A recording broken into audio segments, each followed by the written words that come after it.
Ito mag-o-offset na siya, no? Oh. Ito yung pinuntahan mo dun.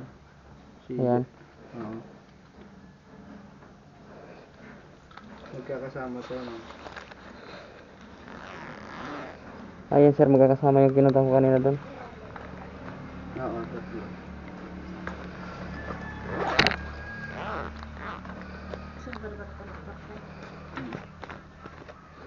Di pa sumakmo ngayon eh.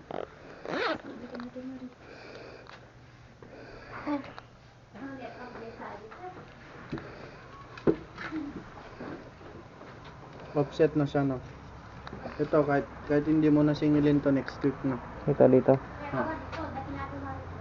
Bayad na siya. Kung ano makanak ng tulad nila. Yes, sir. Sige po ma'am, thank you po.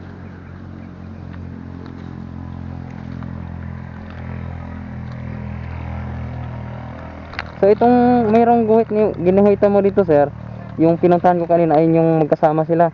Oo, magkakasama pero iba yung bahay ng dalawa. Ah, okay. Isa lang siya doon. Ah.